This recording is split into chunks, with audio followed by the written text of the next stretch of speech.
جب قائد اعظم لندن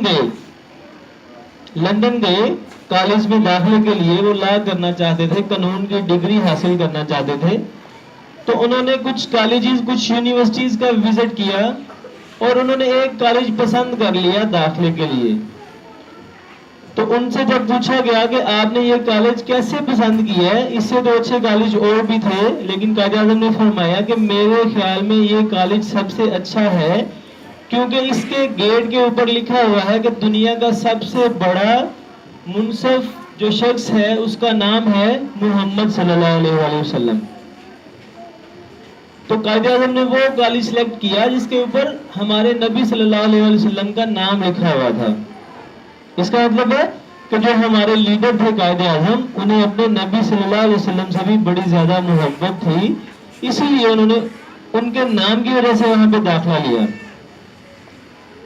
اس کے بعد ایک اور بات ان کے بارے میں کہی جاتی، جب وہ پڑھ رہے تھے، لا کر رہے تھے، قانون کی ڈگری حاصل کرنے کے لیے لندن میں پڑھ رہے تھے، ان دنوں میں جو ایکٹرز ہوتے تھے، ایکٹرز، فنکار، سٹیج پہ جو ڈرامے کرتے تھے، ان کی تنخواہیں بڑی زیادہ ہوتی تھی۔ تو قائد اعظم نے سوچا کہ ایکٹرز جو ہیں ان کی سیلریز بڑی زیادہ ہیں، تو کیوں نہ میں بھی اس چیز کے لیے اپلائی کروں۔ تو وہاں پہ جا بھائی ایکٹر کی، تھیٹر میں، ٹیچرز آپ بھی سنیں ذرا، وہاں پہ جا بھائی تھیٹر میں ایکٹر کی جاب۔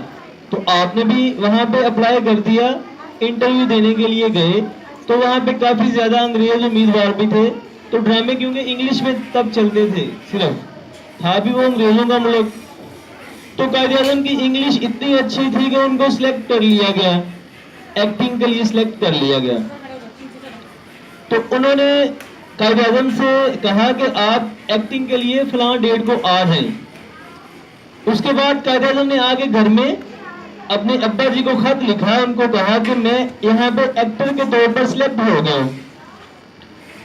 تو ان کے والد صاحب نے واپسی پہ خط بھیجا اور لکھا کہ بیٹا آپ وہاں پہ قانون کی ڈگری حاصل کرنے گئے ہیں، اس لیے آپ نے ایکٹنگ نہیں کرنی، اداکاری نہیں کرنی، یہ ہمارا کام نہیں ہے، ہمارا کام پڑھنا ہے، آپ پڑھنے گئے ہو، آپ نے پڑھنا ہے۔ تو حالانکہ اگر آج کل کا کوئی لڑکا ہوتا تو وہ سوچتا کہ ابا جی کو کیا پتا ہے، ایکٹر کی اتنی زیادہ تنخواہ ہے، میں کیوں یہ نوکری چھوڑوں۔ لیکن قائد اعظم نے کیا کیا، انہوں نے ایکٹنگ کی نوکری چھوڑ دی، وہاں پہ نہیں گئے اور اپنی قانون کی ڈگری جو وہ پڑھ رہے تھے وہ جاری رکھی۔ وہاں پہ ایک پروفیسر تھا، جہاں پہ آپ پڑھتے تھے وہاں پہ ایک انگریز پروفیسر تھا جو آپ سے جلتا تھا، قائد اعظم سے جلتا تھا، وہ کہ یہ مسلمانوں کا لڑکا ہے جو اتنا محنتی ہے، اتنا حاضر دماغ ہے، اس وجہ سے وہ جلتا تھا، حسد کرتا تھا۔ تو ایک دفعہ وہ کیا کر رہا تھا، کھانا کھا رہا تھا کینٹین پہ بیٹھ کے، کینٹین پہ بیٹھ کے پروفیسر کھانا کھا رہا تھا، تو قائد اعظم بھی جان بوجھ کے اپنی ٹرے اٹھائے وہاں پہ چلے گئے، اس کی ٹیبل پہ بیٹھ گئے۔ تو اس نے آگے سے کیا بولا، جل کے کہتا ہے کہ کیا آپ کو پتا ہے کہ ایک ہی ٹیبل پہ جانور اور پرندے نہیں بیٹھ سکتے۔ تو قائد اعظم بڑے حاضر دماغ تھے، تو فوراً کھڑے ہو گئے اور اپنا ٹرے پکڑ کے کہتے ہیں کہ اسی لیے میں اڑ کے جا رہا ہوں یہاں سے، کیونکہ جانور اور پرندے یہاں پہ اکٹھے نہیں بیٹھ سکتے۔ مطلب اپنی حاضر دماغی سے انہوں نے پروفیسر کو فوراً جواب دے دیا۔ وہی پروفیسر کلاس میں جب پڑھا رہا تھا تو اس نے کلاس میں کہا محمد علی تم کھڑے ہو جاؤ، کہتے ہیں ان کا نام محمد علی جناح تھا، اس نے کہا محمد علی کھڑے ہو جاؤ، مجھے یہ بتاؤ آپ رستے میں جا رہے ہیں، آپ کو 2 بیگ ملیں گے، ایک بیگ میں پیسے ہیں اور ایک بیگ میں عقل، تو آپ کون سا بیگ اٹھاؤ گے؟ تو قائد اعظم نے فرمایا میں نے پیسوں والا بیگ اٹھانا ہے۔ تو پروفیسر کہنے لگا مجھے تم سے یہی امید تھی، اگر میں ہوتا تو میں عقل والا بیگ اٹھاتا۔ تو قائد اعظم فرماتے ہیں ہاں جس کے پاس جو چیز نہیں ہوگی وہی اٹھائے گا، میرے پاس عقل ہے اس لیے میں نے پیسوں والا بیگ اٹھانا ہے، آپ کے پاس نہیں ہوگی عقل اس لیے آپ وہ اٹھا رہے ہو۔ تو فوراً اس کا جواب وہاں پہ دے دیا۔ اب جب پاکستان بن جاتا ہے، اچھا اس کے بعد یہ ہوتا ہے جب قائد اعظم وہاں سے آ جاتے ہیں تعلیم حاصل کرنے کے بعد، تو اپنی عقل مندی، اپنی دانش مندی اور اپنی جو حاضر دماغی کی وجہ سے وہ ایک بڑے مشہور وکیل بن جاتے ہیں. پورے ہندوستان میں، پورے برے صغیر میں جو بڑے بڑے کیس ہوتے ہیں وہ آپ کے پاس آتے ہیں اور آپ ان کی منہ مانگی قیمت لیتے ہیں. اس زمانے میں ہزاروں روپے لینے والے یہ واحد وکیل تھے جو اپنی مرضی کے دام لیتے تھے کیس لڑنے کے. بڑے بڑے کیس قائد اعظم کے پاس آتے تھے اور یہ ایک امیر ترین وکیل بن گئے چند ہی دنوں میں، چند ہی عرصے میں. لیکن جب پاکستان بن جاتا ہے تو وہی قائد اعظم جو پاکستان بننے سے پہلے امیر ترین وکیل تھے اور ان کے پاس اس دور میں گاڑی تھی جب لوگوں کے پاس سائیکل بھی نہیں تھی ہوتی. جب وہی قائد اعظم پاکستان کے گورنر جنرل بنتے ہیں تو ان کے پاس ان کا سیکرٹری جرابیں لے کے آتا ہے، ان کے لیے جرابیں لے کے آتا ہے. تو قائد اعظم پوچھتے ہیں کہ یہ جرابیں کتنے کی لی ہیں؟ تو وہ کہتا ہے 2 روپے کی. تو قائد اعظم کہتے ہیں یہ تو بہت مہنگی ہے. وہ کہتا ہے جی یہ آپ کے اکاؤنٹ سے لی ہیں.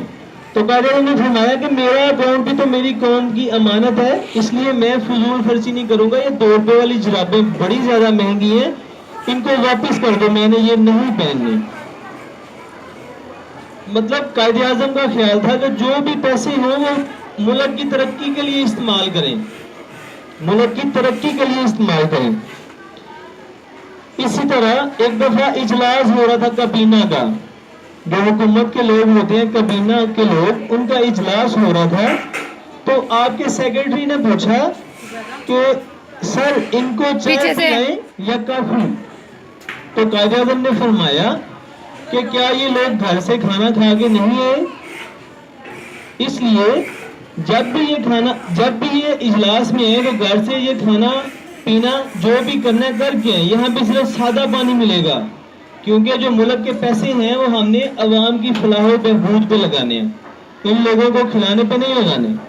تو جتنی دیر قائد اعظم تھے گورنر جنرل رہے ہیں تو اجلاسوں میں صرف سادہ پانی پلایا جاتا تھا.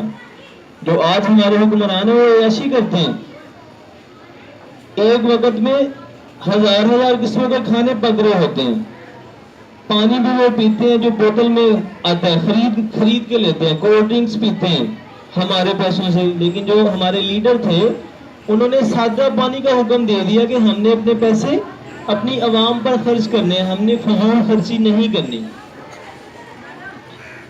ایک دفعہ کیا ہوا کہ کچھ سامان ان کا سیکرٹری لے کے آیا، اس کی آپ نے لسٹ دیکھی تو 38.5 روپے کا سامان تھا. اس میں کچھ چیزیں فاطمہ جناح نے منگوائی تھیں، ان کی بہن نے. تو قائد اعظم نے فرمایا جو چیزیں میری بہن نے منگوائی ہیں اس کے پیسے اس سے لیں، پاکستان کے اکاؤنٹ میں سے نہیں یہ پیسے جائیں گے.